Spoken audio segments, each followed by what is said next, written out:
5, 4, 3, 2, 1. And welcome to CBM Voice Chat. As always, I'm your host, Neophant, and with me, as always, is my longtime podcasting partner, AngryBlackManta. You know what? Every time we do this, I suddenly remember that I need to find, like some sort of thing to say, hello. It always comes out as something weird and awkward because I always forget that, we'll come up with something. So, here's my intro for this week. For sure. And with us today, we also have a special guest. He's been a long-time member of the chat group that we've been talking about movies and pop culture stuff that we've been in forever, and this is the first time that he's actually joined us for an episode. If we could all give a warm welcome to TheBatSkeptic. Hey, what's up, guys? Hey! Clapping sounds. So this is episode 23 of CBM Voice Chat, and this time we're not gonna be necessarily talking about a DC movie, but we are going to be talking about a Marvel movie, but not from the Marvel Cinematic Universe. This is another Studios production. This is another movie that they've been working on that's an offshoot of one of their long-time running superhero characters. This is the Venom movie. Originally the antagonist of Spider-Man, and has since gone on from there to be his own anti-hero. Venom finally has his own movie, and I gotta ask you guys, what was it like? What was your first time experiencing the Venom character? Where was it from? I think I've always known the character was around, just because I've always, for as long as I can remember, I've always been, into comic books, and I've always been looking at them, and I've always been watching the shows, like the old animated Spider-Man show, and I think that's when it was around. So yeah, that was probably my first exposure was the animated show. So yeah, I've always known the character was around, and I've always thought he was really cool because he wore black. Do you know much about the character beyond that? He was like an offshoot of the suit that Peter Parker kind of wore for a while, and kind of spun off into his own thing. Did you read any of the solo comics that he was a part of for many years? I didn't read any of the solo comic books, but Marvel used to have these disc collections of so it'd be like every comic book ever made in the Amazing Spider-Man line. So every comic book from his origin all the way up till about, I think it was 2010. So I had that for Avengers and X-Men, Uncanny X-Men, and Ghost Rider, I think. But yeah, I had that also for Amazing Spider-Man. So I saw his first appearance, but I never, read any of his solo comic books. But I knew, all about the character. Okay. And as for you, Skeptic, what was the first time that you had experienced the character of Venom? Okay, I'm just going to be pretty upfront with this. I don't really read Marvel comics. I don't have much experience with them in that form. The only time I've seen him is in Spider-Man 3. Oh wow! Okay, all from Spider-Man 3. That's phenomenal. The third Sam Raimi Spider-Man movie with Topher Grace. How did you like Topher Grace as Venom, by the way? I had no context for how he was supposed to act. I just thought he felt like a tacked on, shallow villain. That's all I really felt about him. Mm-hmm. He was also a little scrawny. He was skinny, but you didn't think he was supposed to be kind of like a mirror, like a parallel to Tobey Maguire in a way? They kind of had very, I could kind of see that, but at the same time, I didn't feel like The Rock was threatening enough in that movie. I didn't feel like he was a good foil because, well, also just because of he didn't have a lot of time to, develop as his own character. He was just kind of tacked on at the end. So you didn't really get to see that rivalry. The rivalry felt pretty petty in that regard. Mm-hmm. So I didn't really feel like the beef was between the two characters was well established. That's not really Sam Raimi's fault. It's because the studio wanted Venom. Such a bizarre story that you have, this very organic and natural tale of Harry and Peter finally facing off, but then all of a sudden you have an alien creature falling from the sky, and then you also have the Sandman being created and somehow being the actual murderer of of Uncle Ben. It's like what? Like, just So Yeah, so many retcons. Yeah. Yeah. I definitely agree that Spider-Man 3 actually, I think it has a lot of good parts, and if I'm being honest, I might actually prefer it to Spider-Man Homecoming. But because I really like the stuff between Peter and Harry, I think that really works well, and I think it kind of sells it. But Yeah. it was it had too much going on. hmm As for myself, I Maybe it was yeah. like a 3 hour movie. Yeah. As for myself, I'm pretty much with you, Mansa. My first time experiencing the character Venom was the animated series. I kind of liked how he was this like freaky alien guy who had like possessed Eddie Brock, who was already like filled with revenge, like thoughts of revenge for Peter Parker for pretty much ruining his life and his job and everything.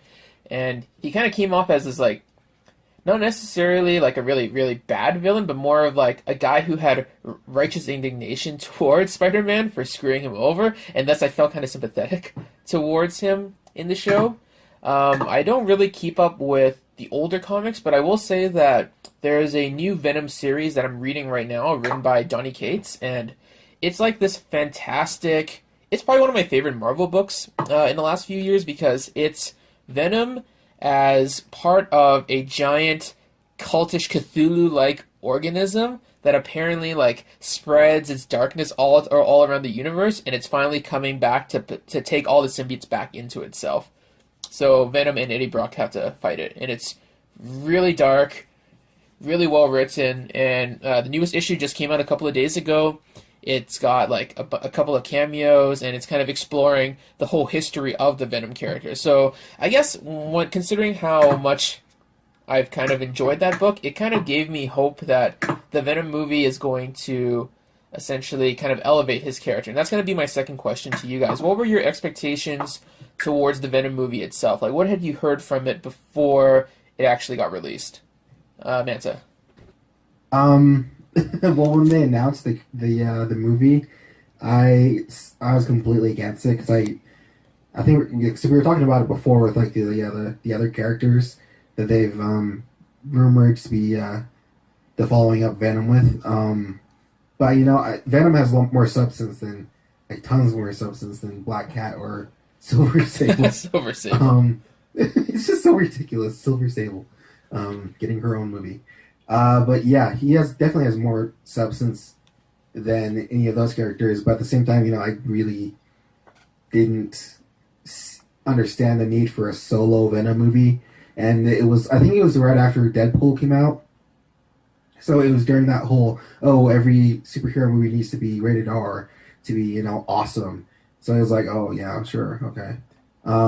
But when they announced Tom Hardy, I was totally on for it because I will follow and support anything that guy does. So I was wondering if you're going to mention that because I know you've been a long-time Tom Hardy fan, and he's picked a lot of really good projects. He kind of puts his all into his performances, but we'll get back to that later. As for you, Skeptic, what were your thoughts when you heard about the Venom movie coming out? I think the first time I heard about Venom was, I think when it was first announced, I didn't really have any opinion about it one way or the other. But the cast is what actually got me interested in the movie because I was like, because you have Tom Hardy, who's an actor I very much enjoy, and then you have Riz Ahmed and Michelle Williams. It's like, wow, this is a really good cast.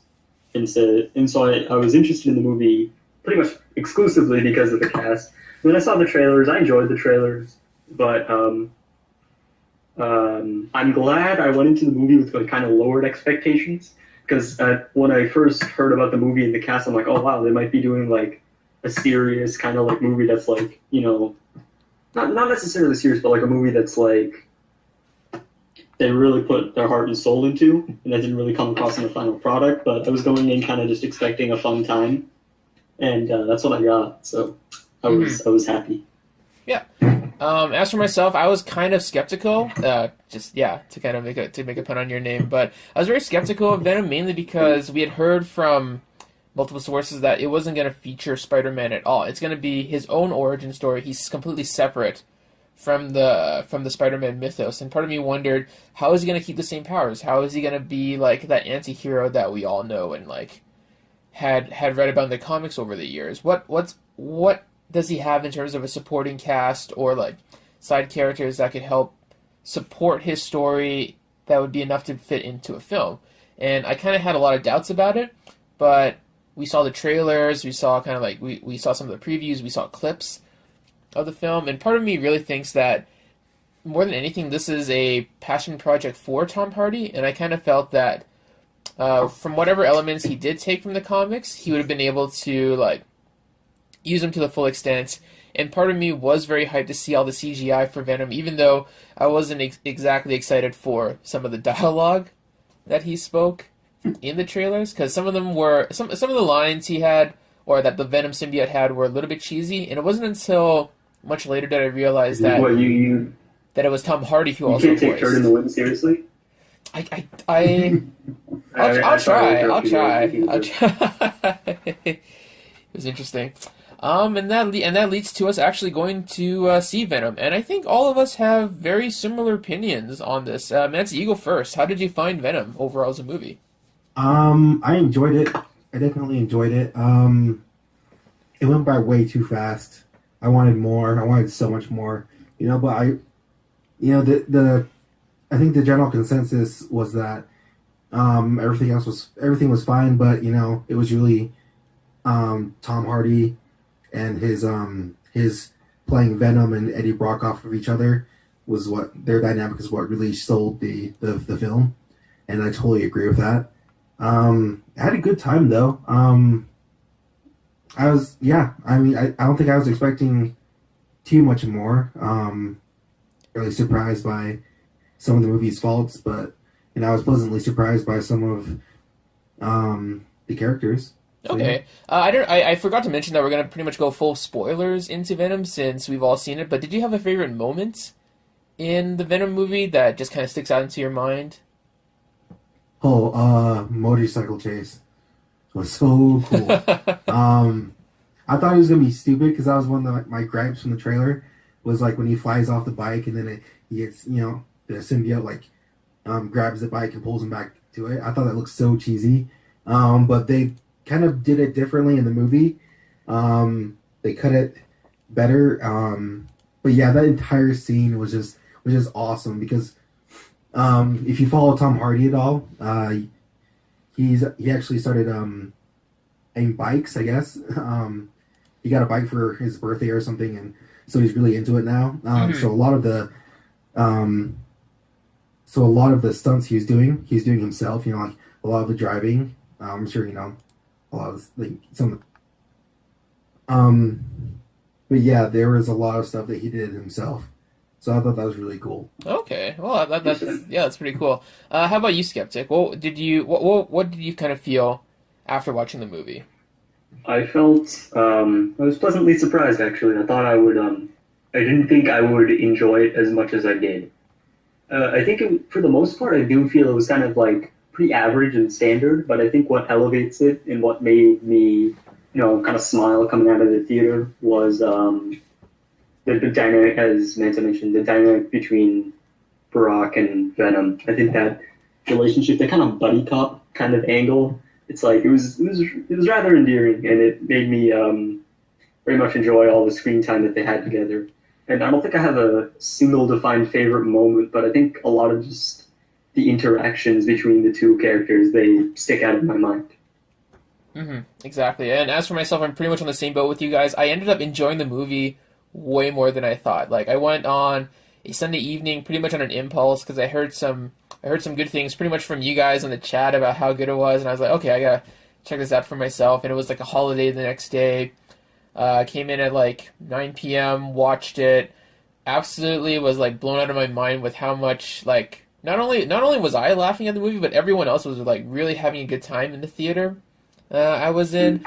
The whole interactions with Eddie Brock and the Venom symbiote were hilarious. Those are not things from the comics at all. I don't know unless it's from something that I haven't read too recently, but their kind of relationship dynamic, the whole buddy cop thing, wasn't really a part of the comics lore, and I thought that was a really nice addition that Tom Hardy brought into the film itself. And that's kind of like bring myself back to why I think this was such a passion project for Tom Hardy, that he was able to do such a great job not only playing Eddie Brock, but also voicing the Venom symbiote and how they have like such a great, they have great chemistry with each other essentially for being the same person. As for myself, I'm trying to think of my favorite scene, but there's definitely the one where after I think it would be after the motorcycle chase, after the Venom like is first revealed and he's kind of like escaping from the cops and going underwater.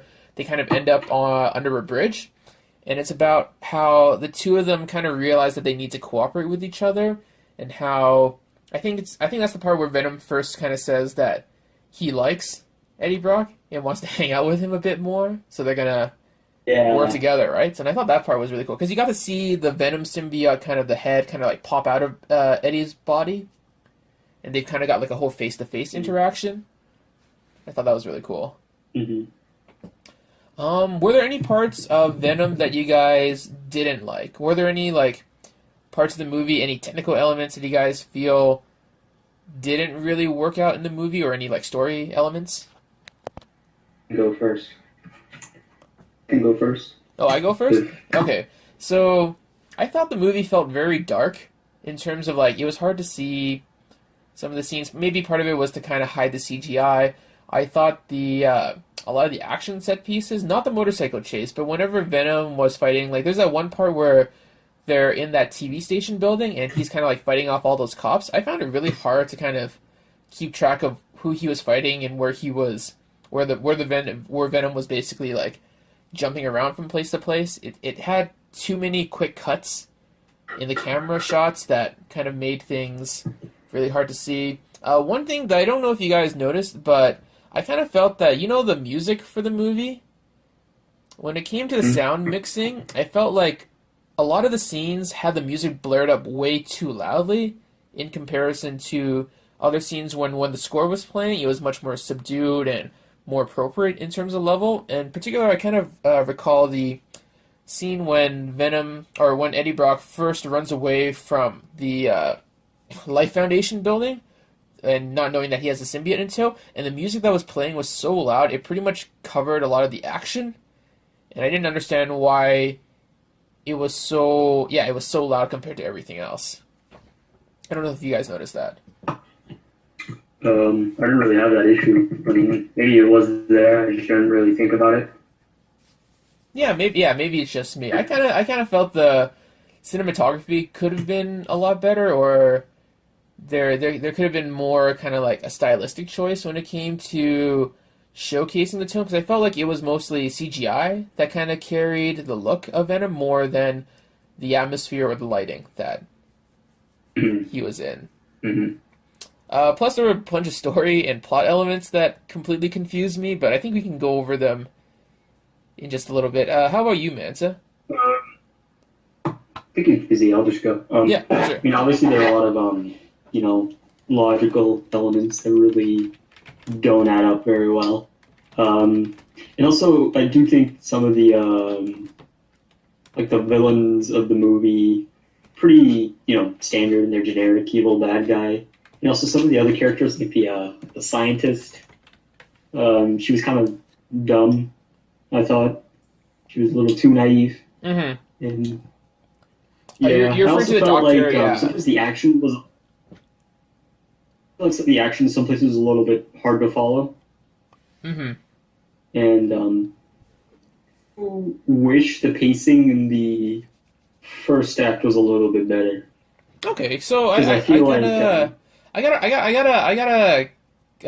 ask you about that. What part of the pacing the first act did you not like? Because I felt like the whole transition from him having his job, seeming like everything was working out for him, to suddenly having that downfall and losing his job and losing his fiance, I felt like that was done pretty well in terms of getting all the information that you needed in order to set up that whole 6 months later time skip. Was that the part that you had issues with? Yeah, I mean, the 6 months later, it felt like a little bit, not only does it introduce some logical problems, like why it took 6 months to get from one place to the other, but exactly. Yeah, that's one plot hole I felt. It's whatever. But I just feel like you could have. I would have appreciated more time establishing the relationship between Tom Hardy and Michelle Williams, because in many ways that is kind of the heart of the movie, because that's what he's working towards. That's what he wants for in the end, ultimately. And even Can you like hear the me? symbiote. Yeah, we can hear you Yeah. now, Manta. Yeah, Freaking A. perfect. I've Sorry, been saying stuff for like ever until I realized no one was listening to me. I was like, "Guess your dicks." oh man. Just ignoring me. Sorry about that. Skeptic, you continue for a little bit. Because you were talking about, yeah. Yeah, so I agree with what you guys were saying. His whole fall from grace was it felt very tacked on, or just it felt way too fast. Yeah, and I had a problem with Riz Ahmed or his character. He just was so annoying because he just went on and on, about the world is going to die and like you're my Isaac and you're a necessary sacrifice, and it's just like shut up, dude. Like, he just didn't feel like a real character to me. It just He yeah, felt like a caricature, and yeah. then like it's the more I think about it, the more it feels like Fantastic Four, the 2014 one, where just like tons of stuff was cut out. Because they kind of baited that he had cancer, and they show that he is sick. Like, people comment like, "You look like crap, Eddie," and they had the makeup of like he had like circles under his eyes, and he looked, really pasty and sickly. But they didn't ever mention his cancer. I never So thought about that. Yeah, is- I had no idea. You I think? feel like that Wait, entire who- storyline Wait, was who had cut. cancer? Wait, who had cancer? Yeah. So Eddie has cancer. Eddie has cancer? Eddie had cancer? Well, like, okay, so in the comic books, he has cancer. He's dying from cancer, and the symbiote ends up healing him and basically saving him, and he depends on the symbiote. But in the teasers, they kind of indicate that he has cancer, because like in his voiceover, he talks about having an illness, and they show him in the getting the MRI, but then I feel like they kind of repurpose it to just have that, just like having Dan run tests on him for the symbiote. So I feel like there's a Oh lot yeah, of no, wow, I had no idea. yeah. So it feels like there's a lot of stuff that was just kind of cut and repurposed, and I feel like there's a lot of material that we missed.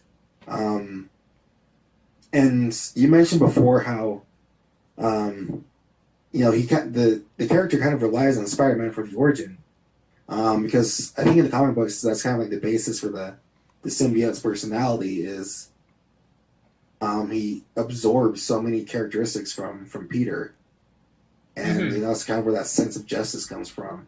Where he only eats the spleens of or kills the the bad people. He doesn't touch the innocent. So I think that was kind of missing from, that characteristic basis was missing from the movie. It seemed very weird that, Venom suddenly wants to save the Earth.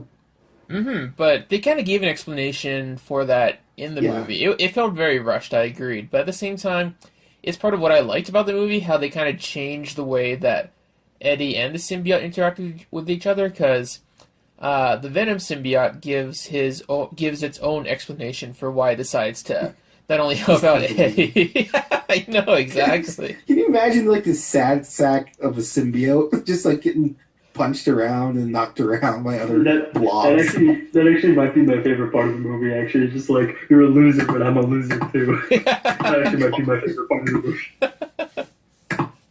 So it's on like one hand is like it's so stupid, but on the other hand is like it's just so funny. I just I can just take it. Yeah, exactly. Like that on his world, he was a bit of a loser, but now he's kind of like trying to help out Eddie because he likes him and they're buddies now, and he appreciates the beauty of Earth and all that. Yeah, and I also agree with what you guys were saying about the music and as well as some of the CGI and fight scenes.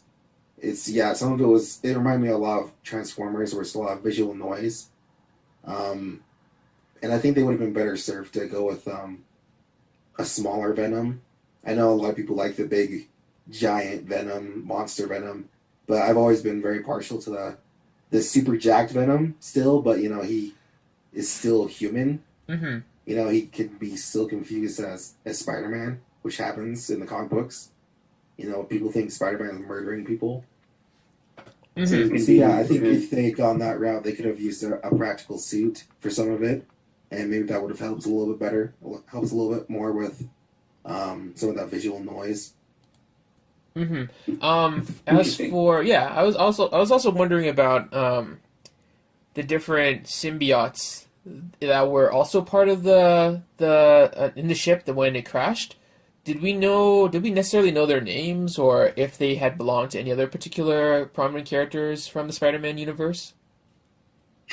I don't think they named the other ones. Yeah, I don't think they had names for But them. didn't they have different colors, or they looked different slightly?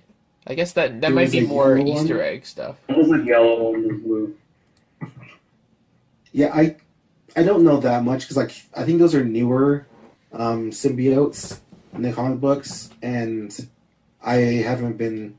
It's been a number of years since I've really followed anything from Marvel except for Miles Morales and a few other things. But yeah, I think those are. I don't have very much information on those ones. Mm-hmm. I'm trying to think of what other parts of Venom that I kind of felt were remarkable. And this actually might be my favorite part of the movie. And you had kind of brought it up when you were talking about Manta, when you were talking about Eddie Brock having cancer. It's that whole scene in the restaurant. Yeah. So after he gets after he kind of bonds with the symbiote, he's starting to eat really gross stuff. He has no idea who is this voice that's talking to him in his head, but he does have the evidence that he can use to hopefully shut down the Life Foundation. So he decides to crash some sort of lunch or meal with his former ex-fiancée and her new boyfriend in a restaurant, and he just kind of goes all out. Did you guys like that scene in particular? What's that? I think you kind of.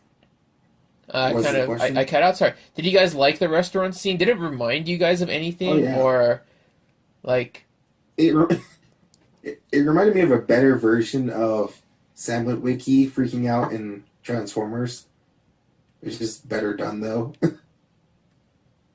You know what I'm talking about? Yeah. There were moments in Transformers. I think Transformers 3 where Shia LaBeouf is just freaking out and he's just spastic and out of control, but it's cringy. But for Venom, it worked a lot better. Mm-hmm. I got secondhand embarrassment from that scene, but I think that was the point. Yeah, that was the idea. My thought watching that was, is Tom Hardy doing his best impersonation of Jeff Goldblum's The Fly? Because Jeff Goldblum has a similar scene where he's slowly becoming more insectoid and he's starting to eat gross stuff from the fridge, and he's just kind of doing all these freaky things, and it's slowly changing his skin. And it's oh wow, this is a comic book version of that scene. And I kind of thought that it would go more to the horror vein, but it ends up being more of a comedy with the way everyone just kind of got scared, but also partially because I think Tom Hardy really sells how crazy he is, especially in that part where he kind of jumps into a fish tank. And I was like, wow, Tom Hardy jumped into a fish tank. That's actually pretty baller. It's crazy, but makes sense for his character. Yeah, it's a great scene, and as I was trying to say before I knew my mic wasn't working, it just feels, his interactions just feel very real with the symbiote. And he's being attacked. He's not a violent person. So he's apologizing, and he's trying to hold back, and he checks on people to make sure they're still alive. It just feels very real, but also there are times when he does something amazing, in the motorcycle scene, where he's just oh, this, I could get used to this, having my own personal bodyguard / weapon. This could be kind of awesome. Mm-hmm. I did want to bring up one of our other guests. He couldn't make it for this particular chat, but our friend Mick, he wanted to give a couple of quick thoughts on Venom because he also greatly enjoyed the movie. He wanted to mention that he loved how Tom Hardy was playing a down on his luck, out of depth kind of a loser character who had nothing else to lose. Um, he enjoyed that Tom Hardy was interacting with Tom Hardy, and it wasn't actually the first time that Tom Hardy has done that because I believe there was that other movie where Tom Hardy and played brothers or twin brothers Legend. to each other. Yeah, Yeah, exactly. the Kramer brothers. The Cray brothers. Oh yeah, I haven't seen that movie, but I've seen like pictures from that. Watch it. It's very like it's. But yeah, it's not unusual for him. This playing two people off of each other. But yeah, if you have a chance, I'd watch Legend because it's worth it just for that. Because you almost immediately forget that he's not two different people, and it plays very well off of each other. Mm-hmm. He also enjoyed that it's kind of like a throwback to an 80s or 90s action flick with tons of action and stuff exploding.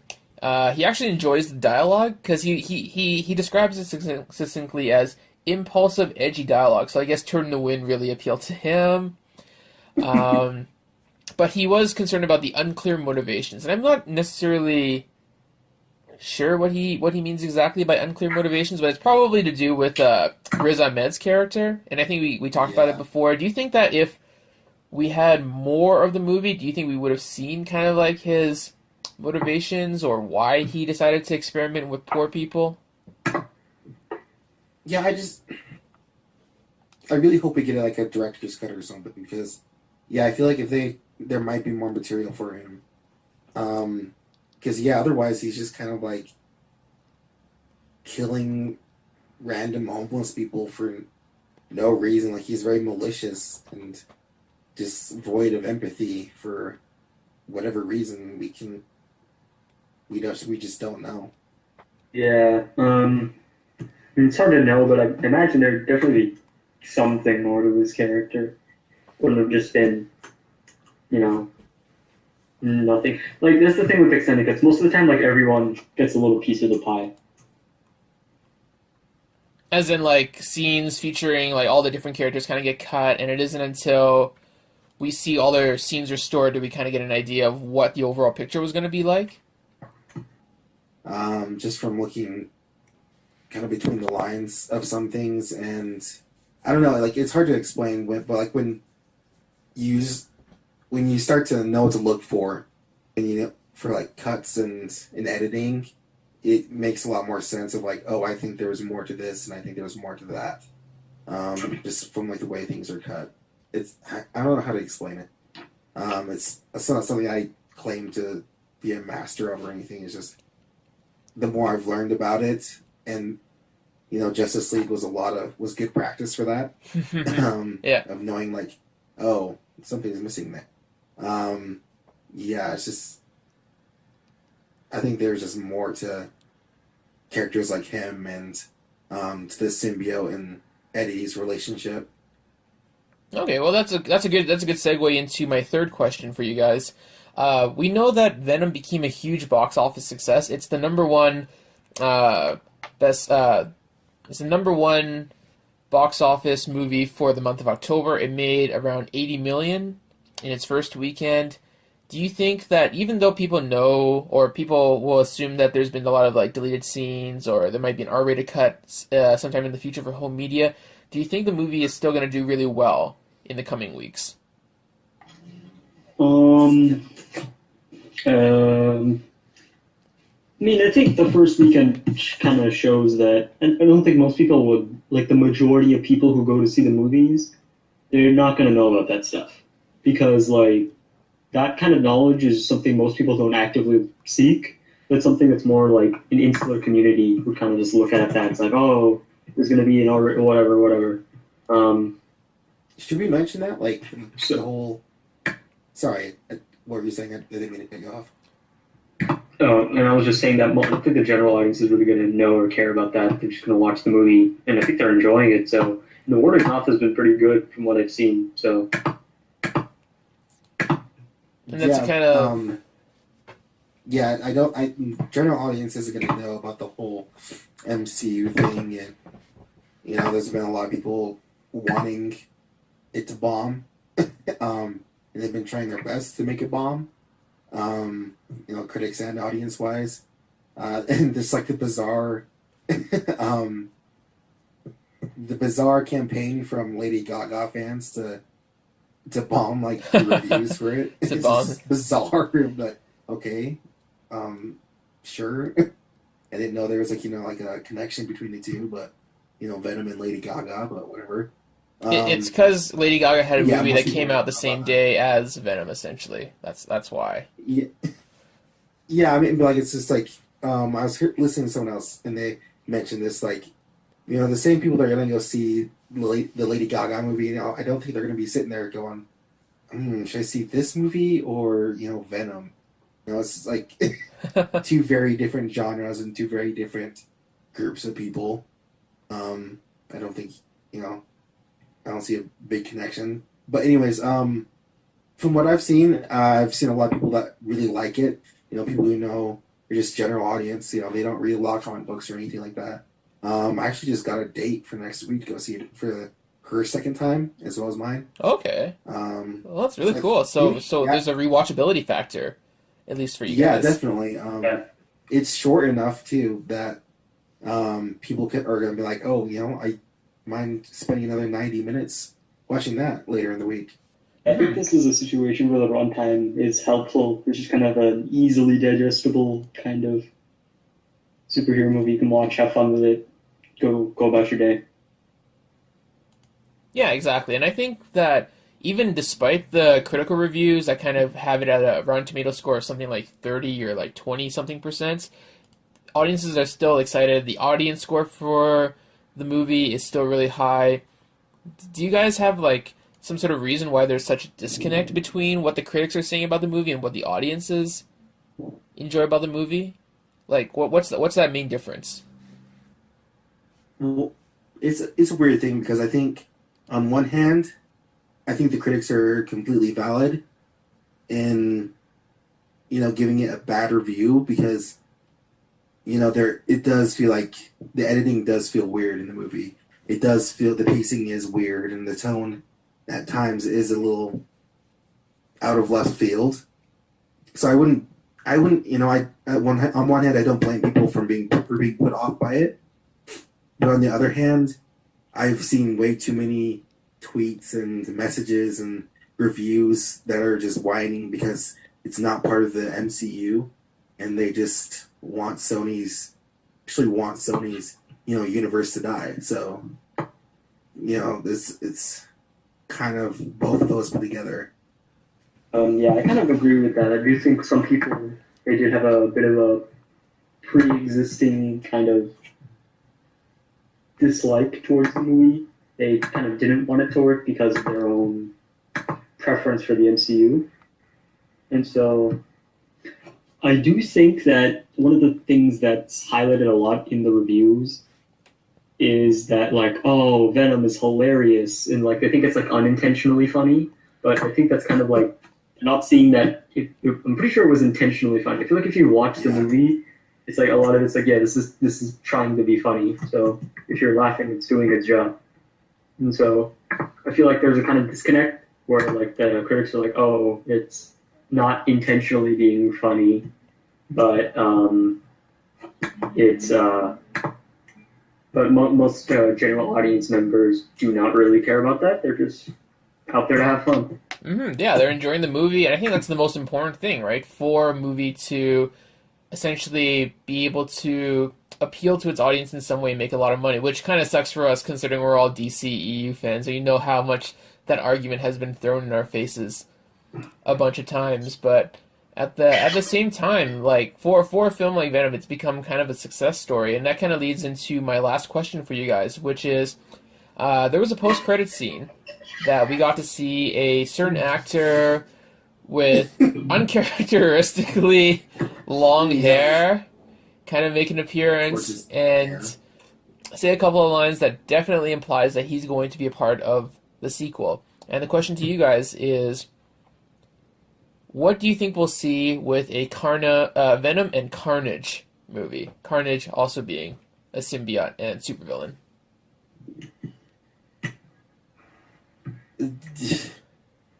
Well, this it's a love hate kind of thing with this because on one hand, this is a clear indication of why you don't need after post credit sequences. You know, it's just a waste of time and it's just tacked on and very really cringy. Because on one hand, like I was expecting it to be very cringy because you know people I'd heard what the scene was and I heard people describe it and it kind of lived up to that stupidity. But on the same hand, it was not as bad. It doesn't make any sense, but it wasn't as bad as I was expecting. But at the same time, it's like it wasn't needed. It didn't need to be in there. And it really made no sense that he's like, well, when I get out, there's gonna be carnage. And it's like, dude, you don't even have a symbiote or anything. It's like, what? Why is this happening? What is this? Yeah, that was a little strange. It feels very thrown in. Yeah, it just feels like they just kind of filmed that just to kind of like have a potential sequel bait and hopefully to get audiences excited for more, which I guess seemed to have paid off. But I mean, yeah, you don't need to do that. Like you could have just ended the movie with him, meeting Cletus Cassidy in prison. Because he has an interview now because he's back on track and he's a reporter again. You just have them meeting and just for the story itself, of meeting this guy.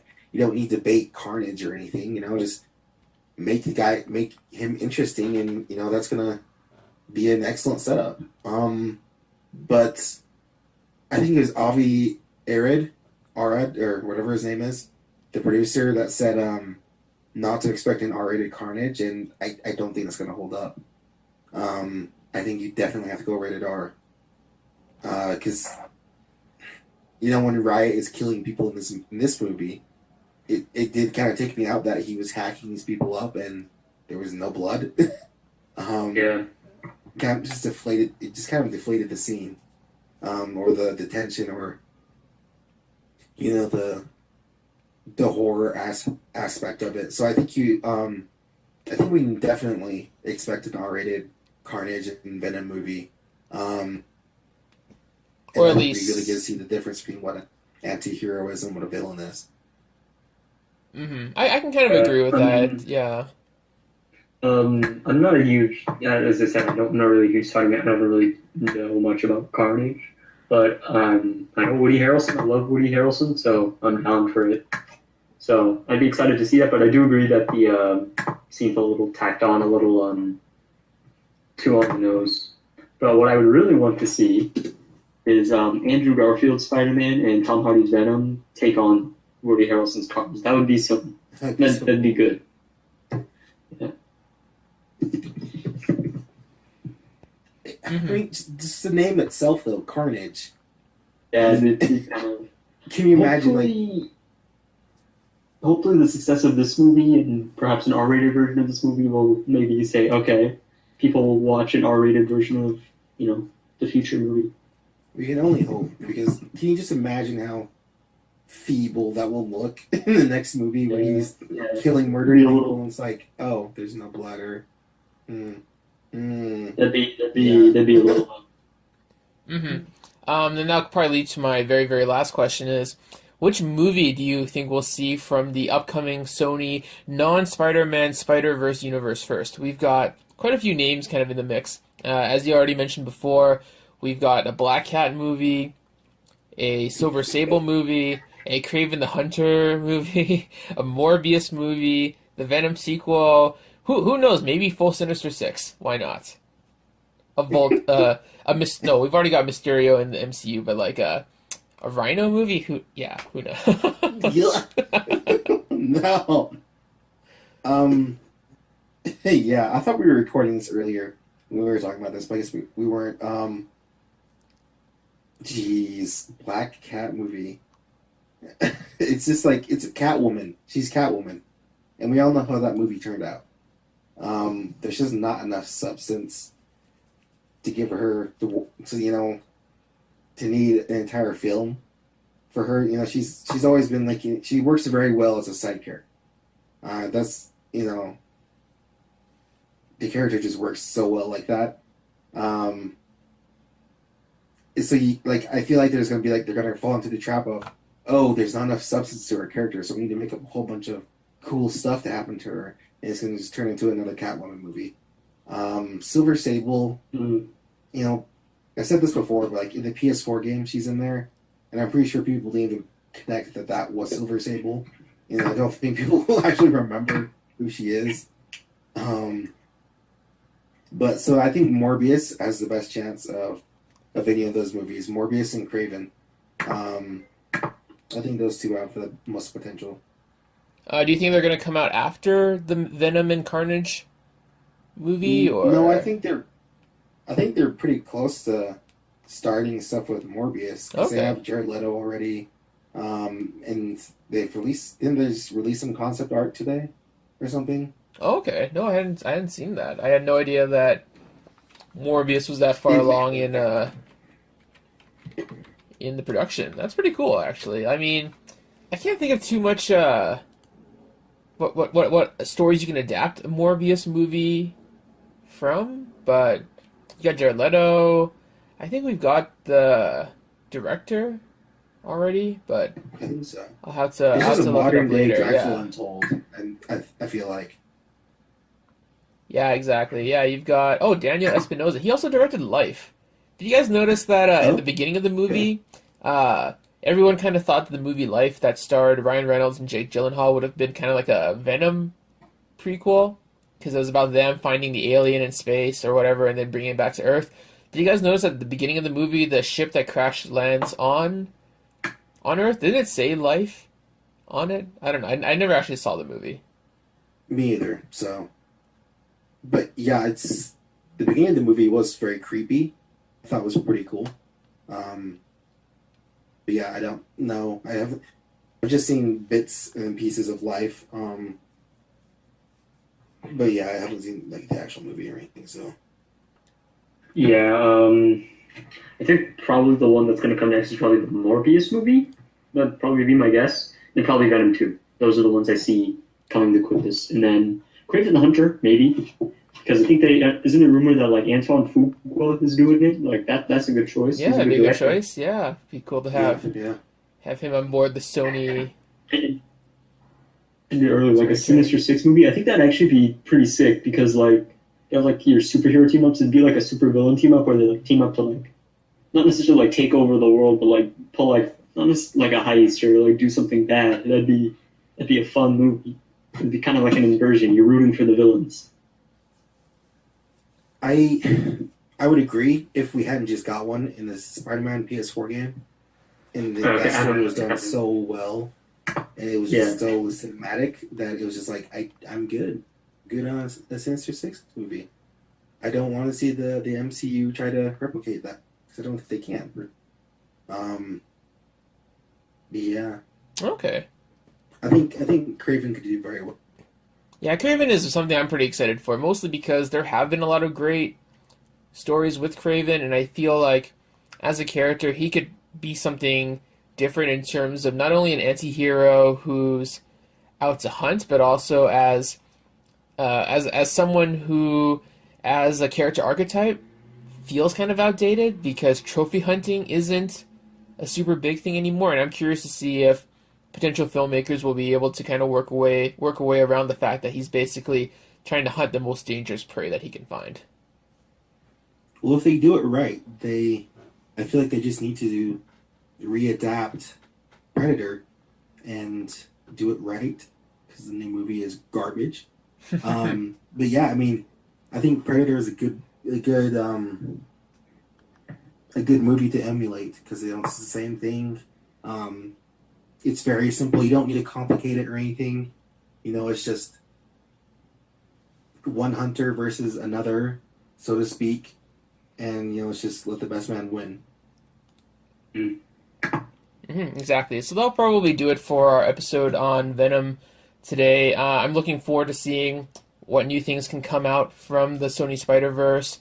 Again, I'd like to thank so much my co-host, AngryBlackManta, for joining in. Yeah, thanks for listening, guys. And thank you so much, BatSkeptic, for being part of our little program. I knew that I know that you told us that if we had the right time, you would love to join in, and I'm really like grateful for all your input. Yeah. Oh, yeah, it's no problem. I'm happy to be here. Thanks for listening in. Should you begin?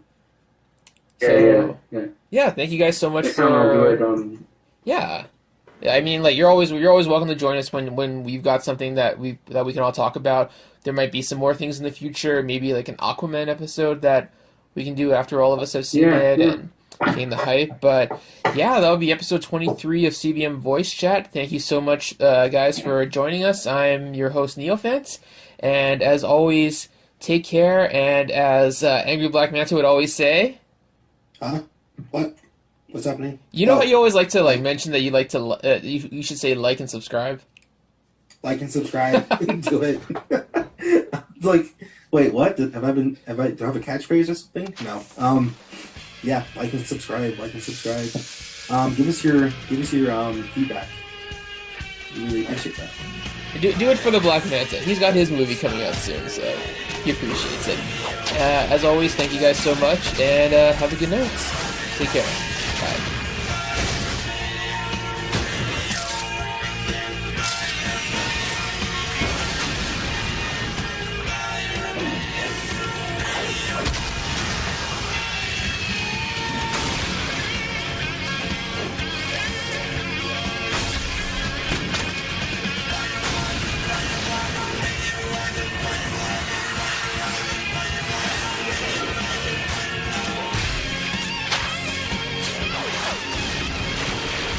I don't know if she's ever sustained like her own comic run.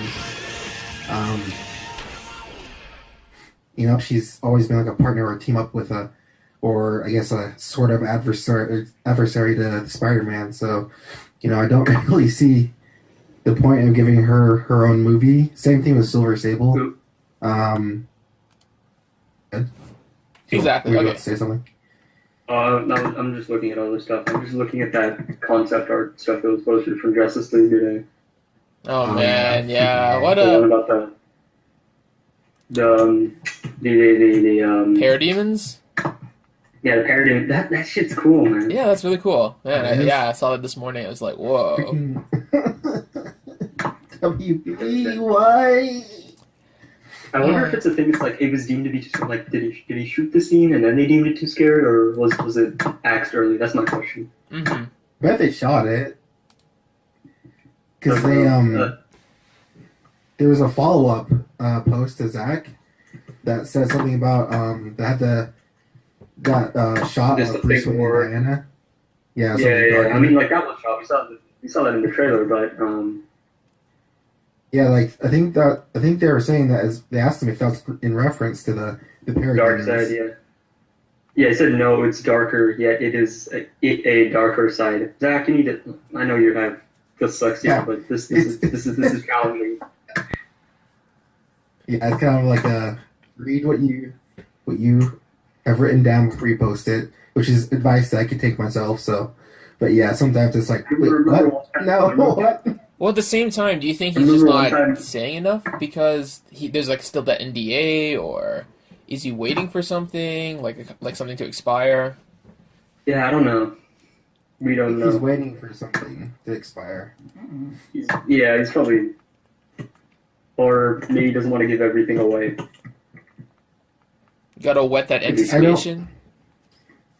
What is that like? I mean, because like, what's the point of that? I know this is like a Venom review, but I feel like what would be the point of just like laying these Easter eggs just like for the rest of time?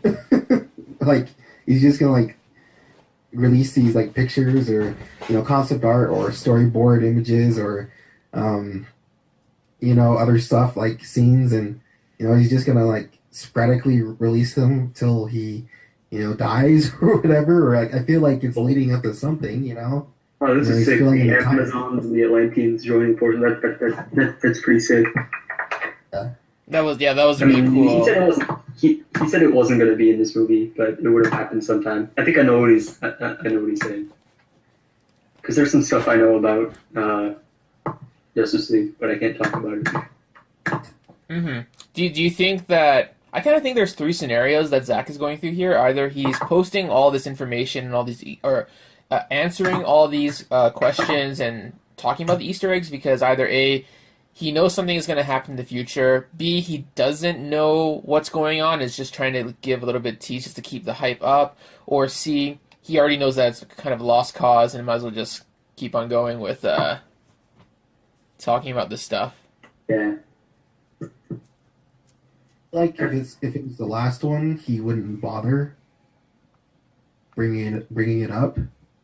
I mean, because he keeps saying like he says stuff like keep the faith or whatever, and we have Jason and Ray and a couple other people saying the same thing. So it's like I don't think there's no possibility of it.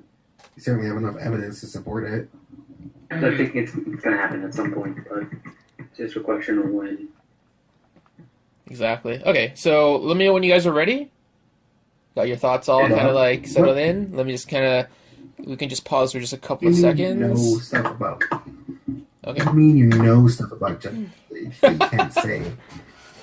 That's what I said. No, I need a little bit more context on that. I know things about Justice League, but I can't say anything. It's literally that simple. Did you go to a special screening? No, not that much. No, nothing like that. Is San Jose far from Burbank? San Jose? Yeah, San Jose. Yes. Oh, okay. I'm not in San Jose. No. I have family in San Jose. I'm just thinking of like if I were to drive from San Jose to go to Burbank and then start a heist at the WB headquarters, and I need an 11-person team. That'd be your own Justice League movie. Exactly. It'd be the subject of a documentary and also the evidence for my arrest warrant.